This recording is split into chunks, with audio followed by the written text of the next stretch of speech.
Olá, ouvintes, sejam muito bem-vindos a mais um podcast Assuntos da Alma. E no podcast de hoje eu recitei a poesia Flor do Carmelo, poesia que escrevi em homenagem a Santa Teresinha do Menino Jesus.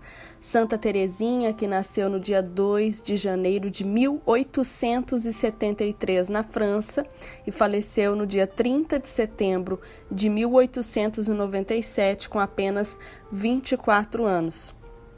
Esta é a santa que nos ensinou o caminho da santidade pela humildade, a pequena via da santidade, que é a entrega absoluta à graça de Deus. Muitas vezes, no nosso caminho espiritual, por orgulho, queremos crescer cada vez mais, crescer por nossos próprios méritos. E nos orgulhamos de nossas virtudes, achando que ser uma pessoa espiritual é ser uma pessoa virtuosa, bondosa, que faz tudo com a própria luz, uma pessoa iluminada, diferente das outras. Muitos no caminho espiritual se perdem pelo orgulho. Ao invés de se tornarem santos, se tornam soberbos, se achando mais puros, santos, especiais e iluminados que outras pessoas. Santa Teresinha, porém, nos ensina que o caminho é totalmente o contrário. O caminho é de humildade plena, de saber que sem Deus não somos nada, de saber viver as virtudes teologais, as virtudes centrais do cristianismo: fé, esperança e amor, fé, esperança e caridade com muito ardor, com muita verdade, com muita entrega. Santa Teresinha nos ensina que sem Deus não somos nada, que devemos nos entregar aos braços de Jesus, pois é Ele, Jesus, quem vai nos elevar até os céus. Santa Teresinha usava uma expressão bem-humorada para descrever a ascensão espiritual dela. É como se Jesus fosse o elevador dela, que ela, que se sentia tão pequena e incapaz de subir os degraus elevados da santidade, ela colocava toda a confiança dela em Jesus, crendo que Ele elevaria a sua alma. Naquela época, em 1873, a época que Santa Teresinha nasceu, nós estávamos começando a progredir tecnologicamente e, no âmbito da arquitetura, começaram os primeiros elevadores nos primeiros edifícios daquela época na França. E Santa Teresinha comparou a jornada espiritual com os primeiros elevadores que estavam surgindo. Para que a gente vai ter o orgulho de querer subir grandes degraus se Jesus pode ser o nosso elevador? Se nós podemos nos elevar por uma via mais rápida, mais simples, mais curta, mais humilde. A via da entrega absoluta ao nosso Senhor Jesus Cristo. É Ele que pode nos reformar. Santa Teresinha, que tinha um temperamento difícil, muitos teólogos e padres afirmam que ela tinha o temperamento melancólico. Quando criança, experimentou uma série de angústias, sofreu de uma doença misteriosa que hoje alguns denominam depressão. Era uma criança que chorava bastante, era chorona, chorava por qualquer coisa que a aborrecia e depois chorava por ter chorado, chorava de culpa, sofria da doença dos escrúpulos, era bastante impressionada com a questão de pecados, porque no início da sua jornada espiritual, antes de ela descobrir o caminho da pequena via, o caminho da entrega absoluta à graça de Deus, ela sofria com um perfeccionismo crônico, de querer ser sempre perfeita, de nunca querer pecar, um medo excessivo de pecar, um pequeno medo, um receio diante do pecado. Todo católico deve ter, é até saudável o temor a Deus, o receio de pecar. Mas a doença dos escrúpulos é algo exacerbado.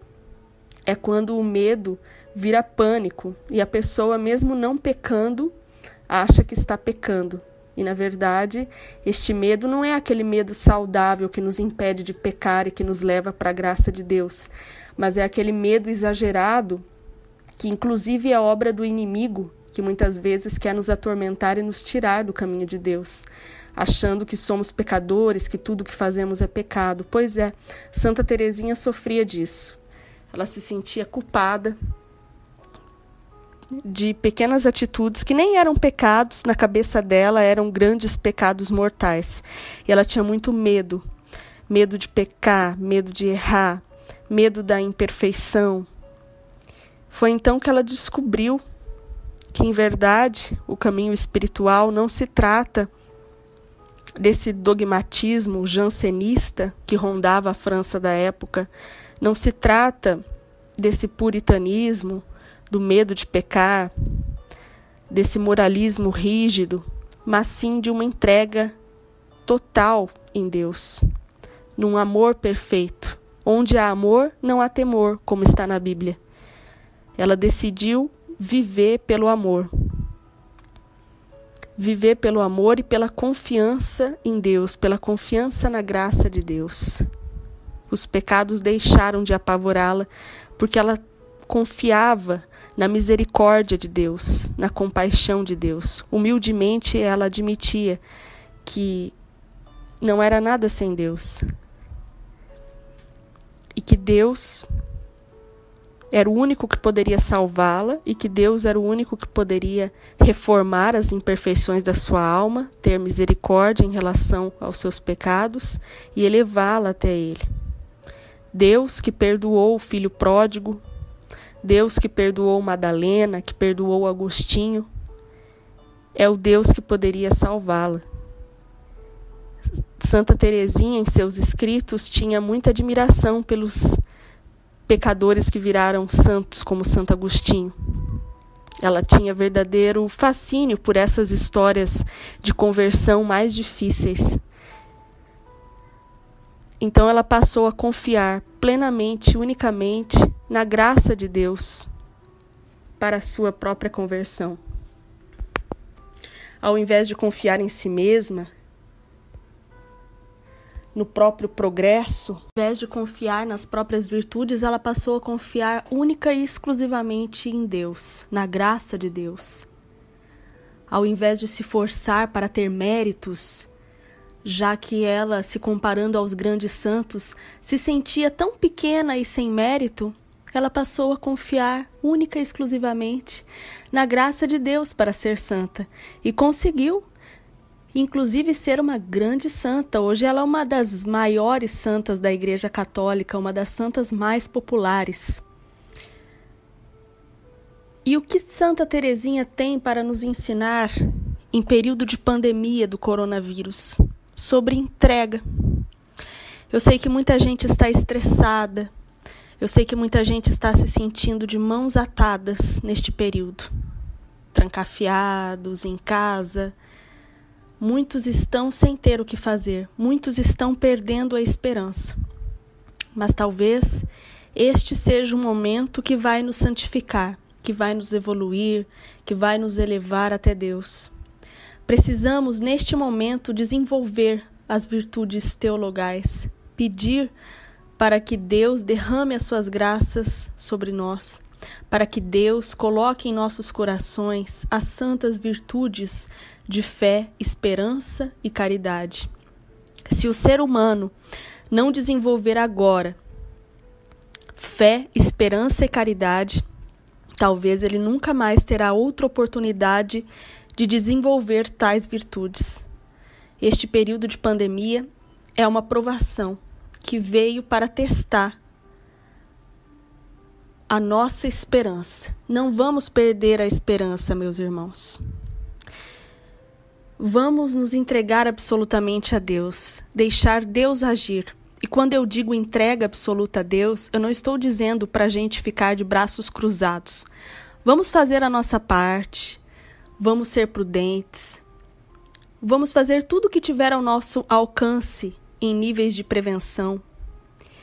Mas existem certos pontos que não dependem de nós. E nesses pontos que não dependem de nós, nós não devemos nos apavorar nem ficarmos ansiosos. E sim, mantermos a serenidade, a esperança e confiarmos única e exclusivamente em Deus.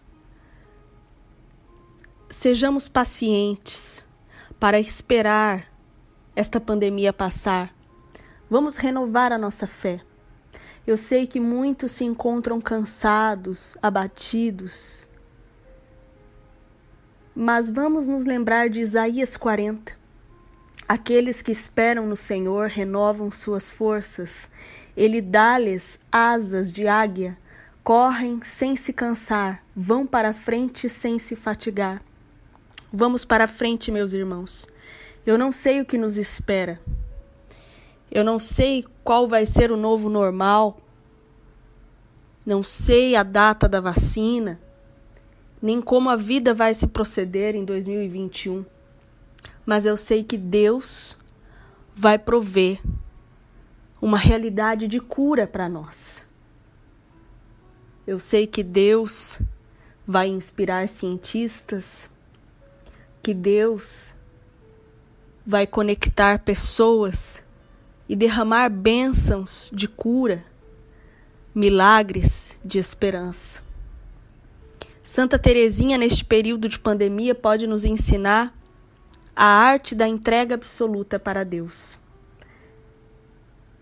Tanto no sentido de ter esperança na cura, ter esperança nas melhorias, que a nossa vida vai melhorar, que nós obteremos a tão liberdade, a tão sonhada liberdade, mas além disso, Santa Teresinha também pode nos ensinar sobre reforma íntima. Neste período de pandemia, por orgulho, muitos de nós queremos render, ser produtivo. Já que temos mais tempo em casa, vamos ser produtivos. E não há nada de errado em querer ser produtivo. O errado está no excesso de produtividade que estressa. E também no orgulho de querer sempre render, de querer sempre ter mérito, de querer sempre tirar algum lucro de todas as situações, até mesmo de uma pandemia. Vamos abrir mão um pouquinho do nosso ego, do nosso orgulho, e vamos nos entregar à vida como ela está, ao momento presente, ao agora. Não sabemos do nosso futuro. Vamos fazer a nossa parte, mas sem se preocupar em render 100%, em sermos perfeitos. Mesmo com mais tempo em casa, se o nosso trabalho não for tão perfeito, não for 100%, não tem problema. Nós não estamos acostumados com uma situação dessa. Muitos também estão preocupados com reforma íntima, em ser pessoas melhores. Está crescendo o número de interessados pelo autoconhecimento e eu até acho válido, nobre e relevante. Eu mesma sou uma apaixonada por autoconhecimento. Aqui neste podcast Assuntos da Alma, eu trago poesias e diversos assuntos sobre autoconhecimento. Acho bárbaro o ser humano querer se conhecer, querer evoluir. Mas até mesmo dentro do autoconhecimento, nós vamos nos deparar com as nossas limitações. E vamos nos sentir muitas vezes impotentes, resignados, amarrados, porque existem certos defeitos dentro de nós que nós não vamos conseguir mudar com passe de mágica, com coach, com livro de autoajuda, com conselhos mirabolantes, com mágica, com meditação. Embora todos estes instrumentos sejam válidos, não é pecado querer buscar autoconhecimento, não é pecado meditar, nem querer corrigir um defeito, mas um mundo moderno que vive em razão da autoestima, fala-se tanto de autoestima hoje, quantas pessoas não têm mais autoestima, justamente porque se cobram para ter autoestima, se cobram para ser melhores, se cobram para reformar defeitos. E se a gente abrisse mão e deixasse a nossa alma na mão de Deus? Nossa alma é como uma joia na mão de Deus, e a verdadeira autoestima talvez seja aí. Ter a consciência de que somos valiosos para Deus, mesmo com os nossos defeitos, que somos uma joia na mão dele, e que Ele é quem vai nos lapidar. A gente pode fazer a nossa parte, a gente pode lapidar certas características dentro da gente, mas por vezes nós nos veremos cometendo os mesmos erros. Neste período de pandemia estão gritando certos defeitos. A convivência com outras pessoas está se tornando mais difícil na quarentena. Em casa podemos ver com mais clareza os nossos próprios defeitos e os defeitos de outras pessoas. E aí a gente vai se deparar com a nossa impotência. E não é possível reformar os nossos próprios defeitos com as nossas próprias forças. Mas o simples fato de a gente reconhecer o nosso erro e se esforçar para mudar, comove Deus. Deus gosta de nos ver lutando. Deus só não gosta que a gente insista no erro, insista no pecado e desista do caminho da luz e da santidade. Mas se Deus vê que você se arrepende do seu erro, se arrepende do seu pecado, tem bom coração, tem boa intuição, deseja ser uma pessoa melhor, deseja trilhar o rumo da santidade, o rumo da luz, Ele vai te ajudar. Se entregue a Ele. Deixa que Deus reforme este defeito que está aí dentro te incomodando as pessoas da tua casa. Quando você se irritar com alguém, lembre-se que é inútil tentar reformar a outra pessoa, mas reze por ela. Ao invés de lançar pragas contra ela, esbravejar, reze por ela, reze para que Deus dê sabedoria para essa pessoa que está te irritando, que Ele dê discernimento, luz, deseje sabedoria para todos, inclusive para os seus inimigos. Um mundo com mais sabedoria é um mundo melhor para todos. Imagina que mundo lindo nós teríamos se todo mundo fosse mais sábio. Mas a sabedoria não vem dos livros, não está nos livros de autoajuda, não está na cultura do mundo, não está nas coisas mundanas. A sabedoria é um sopro no nosso coração que vem de Deus. Feche os olhos, ouça a sua intuição, deixe a sua sabedoria interior falar com você e deixe Deus reformar aquelas características dentro de ti que te incomodam. Nesta pandemia do coronavírus, vamos desenvolver ainda melhor as virtudes teologais, fé, esperança e caridade. E vamos nos inspirar em Teresinha. Teresinha, que se sentia tão frágil, que tinha ataques neuróticos na infância após as frustrações, que sofreu um luto brutal na infância, a perda de sua mãe, que sofreu com angústias severas. Quantos neste momento não estão tendo ataques histéricos, ataques neuróticos após as frustrações? Este ano está sendo um ano cheio de frustrações para todos em razão da pandemia. Quantos estão de luto porque perderam pessoas queridas neste ano? Quantos estão passando pelas mesmas dores que Santa Teresinha? Depressão, angústia, pânico, luto. Vamos nos inspirar em Santa Teresinha. Vamos nos inspirar na entrega absoluta a Deus, que a alma dela teve. A alma dela se entregou absolutamente a Deus. Vamos nos entregar a Deus, deixar que Ele seja o condutor das nossas vidas. Nós não precisamos ficar ansiosos pelo dia de amanhã. A gente só precisa esperar no Senhor, porque é Ele que vai renovar as nossas forças. O Senhor será o nosso elevador, como foi o elevador, entre aspas, para Santa Teresinha. É Ele que vai nos elevar e nos salvar. Vamos confiar plenamente em Deus e que nesta quarentena, nesta pandemia do coronavírus, nós possamos nos inspirar na história de Santa Teresinha e desenvolver dentro de nós as virtudes teologais, fé, esperança e caridade. Deus abençoe você, querido ouvinte. Deus abençoe você, sua casa, sua família. E que Deus abençoe profundamente o seu coração e a sua vida de virtude. Um grande abraço e até a próxima.